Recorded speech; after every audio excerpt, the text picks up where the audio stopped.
continue and maybe turn this into a little series, because it was so easy to do this, and I think a lot of you enjoyed it. Sorry if I have any dirt on my nails, it's from doing gardening today.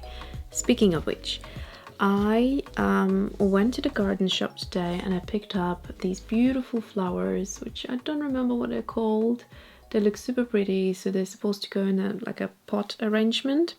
And what I wanted to do today is do a similar thing in terms of creating a watercolor background and then doodling those flowers on top.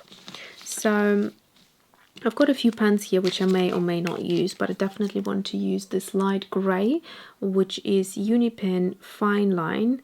It's a water and fade proof marker, so they're great for doodling flowers. And this one is the Sepia Pentel brush pen something, but all the links are below for you to check out if you're interested. And these are the swatches for this Sepia pen, which is really a really cool kind of ink. Okay, so they are these sort of pinky color. Essentially I don't want to create the pink color, I just want to create the shape of the flower, which I did here, on top of the watercolor. Alright, so let's see. Sorry if there's any noise. I've got the window a little bit open. The weather has changed here. We had a super lovely weather for an entire week. It has been sunny and it has been just incredible. We had puddle pull out. Okay, well, this is quite a similar color to what we had before. Anyway, why not?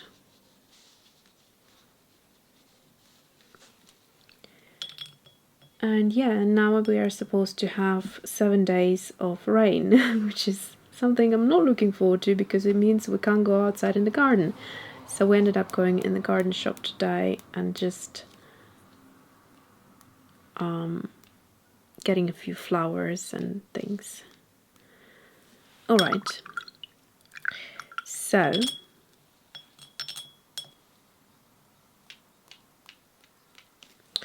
that would be it for the background. Very simple. I'm going to go ahead, dry it and come back. All right, so today it's a bit more of a marble effect, which is different to last time, and it's got more kind of pink and yellow in there. This one was more of a peach.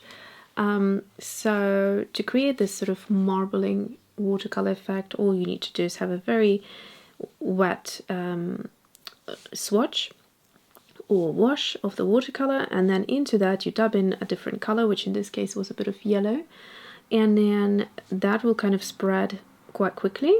And then on top of that you just wash out your brush, and just with a clean brush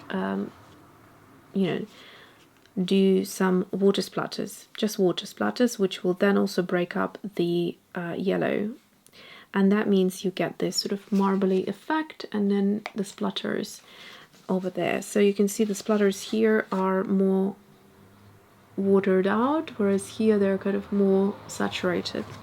So we've gone slightly different, but yeah. So I will have this kind of facing me, and I will zoom the picture. Can you see that? I'll do it here. Okay, so again, if you're not comfortable or not too certain, actually, instead of wasting my fine liners, I'm just gonna grab my pencil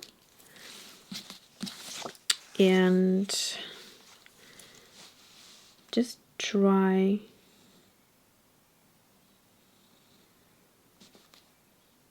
to get the feel of the flower.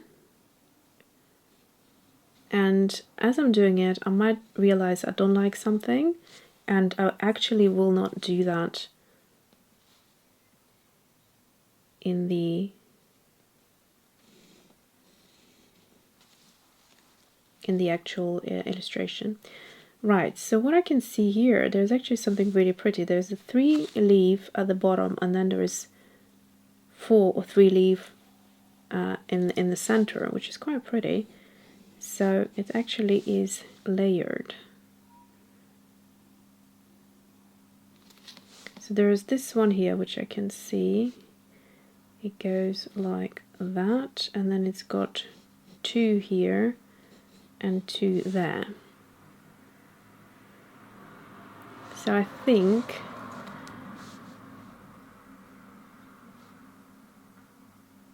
yeah, and then okay, I'll start with, I think I'll go in with a thicker nib today just to have a bit of a variation. I'll start with the smaller leaf and then build up.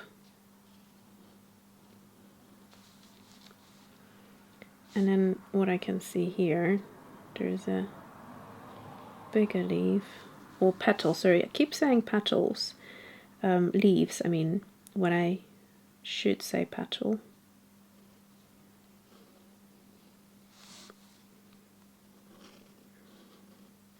There we go. So that works nicely. And then we're just going to darken the center a little. And there's also this kind of bud, which looks super, super neat. So I think I might just add 2 buds. And then last time I didn't finish the illustration.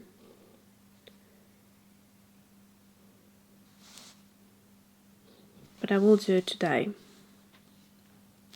I will add a bit of a stem to it. Like so.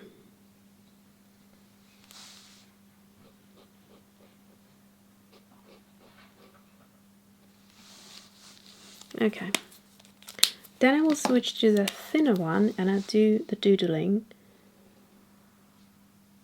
This is my favorite part.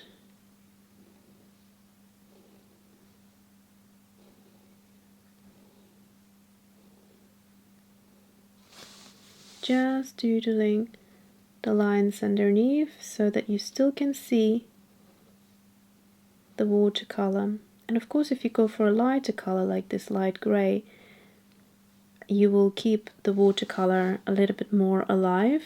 If you prefer black, you can also do it with a black liner, but it just might be a different style. It would be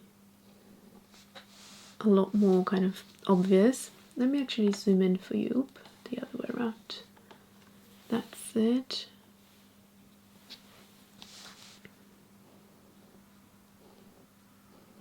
Okay.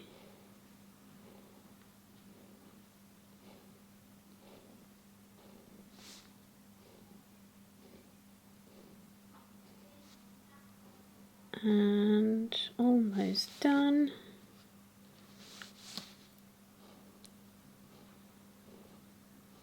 Just follow the shape of the petal, and I will do the same with these buds as well. That's it. How pretty is that? What you could do as well is you could accentuate some of these leaves just to give it a little bit more depth.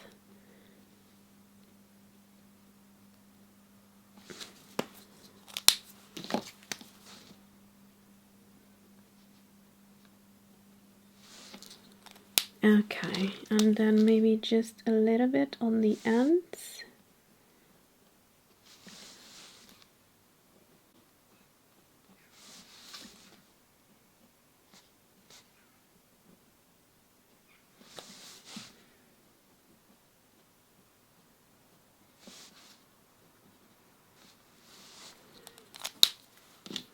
Okay.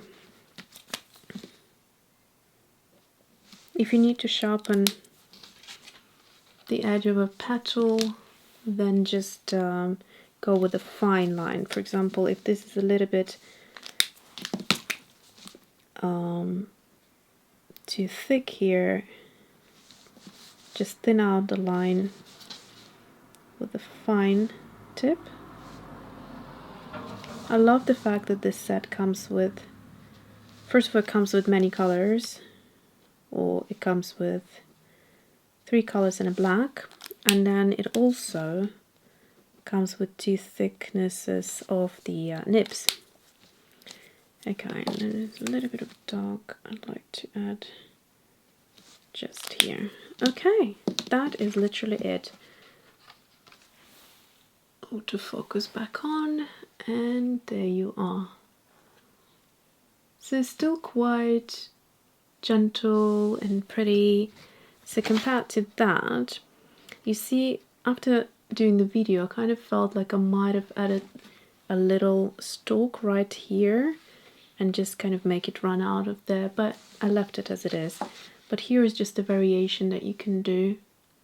So take any leaf that you're currently liking, whether it's from your garden or something you've seen on TV, from like a gardening show, or if you actually can go out and see something in the nature, and then try to translate it into like doodle art. And it's so simple and so easy and so super effective. Alright, so that's it for today. Hope you enjoyed it. Let me know if you're trying it, and my Instagram is AlyonaCreates. Tag me there, I'd love to see. Thanks for watching, see you soon.